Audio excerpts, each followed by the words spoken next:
Hi there, thank you for stopping by. Just wanted to take a few minutes to give you an overview of the Google Ad Grant program and what it might mean for your organization.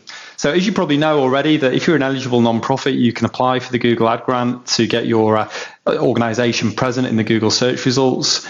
The ad grant gives you access to up to $10,000 per month of free ad spend.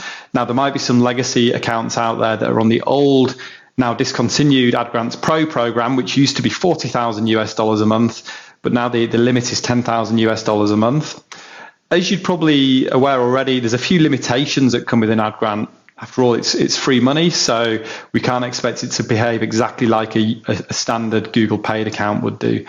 So the first one here to take note of is that using the ad grant, you can only advertise on the Google Search Network. So there's no Google Partners or Display Network allowed.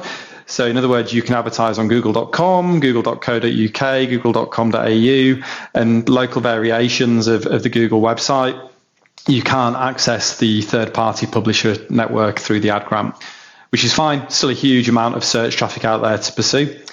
The next one, there's a maximum of $2 per click bid limit in place on the ad grant, which means that unless you're using some of Google's new optimized for conversion bid strategies, you'll be limited in your reach for some of the more competitive terms.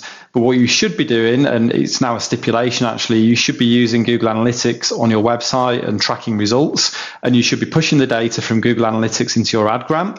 And if you're doing that, you can then tell the ad grant to look at the conversions coming in, and you can switch to a maximized conversion bid strategy. And what that will do is automatically bid above that $2 bid limit.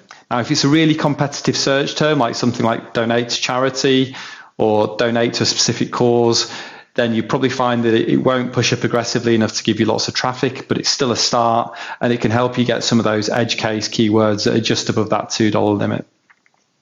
The next point here is that the $10,000 per month is divided into a daily maximum budget of $329, which is fine. All it means that if you spend that $329 in any one day, your ads will stop displaying until the limit resets for the next day. So the thing to bear in mind there is if you're running a really busy campaign, so it might be something that's featured in the media, there might be an emergency, you might be running a fundraising appeal or an advocacy campaign, you might want to consider whether you need a paid account to run alongside it, because if that traffic that you're missing out on when the $329 cap is reached for the day, if that traffic's really valuable and it's converting at a high rate, then you're going to lose out on it potentially unless you're backing it up with a paid account.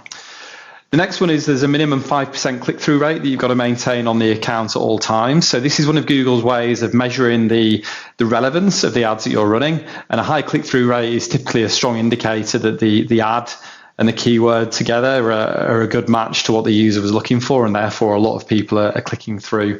But the 5% can be tricky to maintain in some kinds of accounts.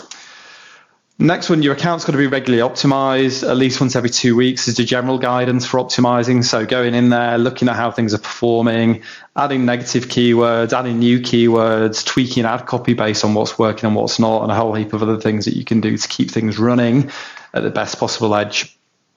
And then there's some keyword specific restrictions.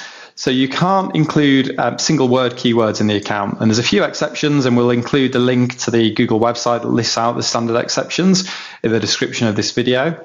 The main reason for not having single word keywords is that quite often it can be very difficult to determine the intent of a search when the user's only entered one word in the search console. So for example, if they're searching for donate, they could be looking to donate to charity or donate to a cause, or we've quite commonly seen donate clothing, donate cars, even things like donate hair. So there can be a lot of different levels of intent when you're just looking at one keyword. The next limitation here is that if your keyword's got a low quality score of 1 or 2, then it'll be automatically paused in the account. So you've got to make sure that your quality score is sufficient to stay above that 2 level or 3 and above. And then there's minimum standards of campaign and ad group structure that you've got to adhere to, and we'll go into those in more detail on another video in the future. Okay, thank you for listening. If you've got any questions about your Google Ad Grant account, or you'd like a no obligation review, please get in touch using the form further down this page. Thanks for your time.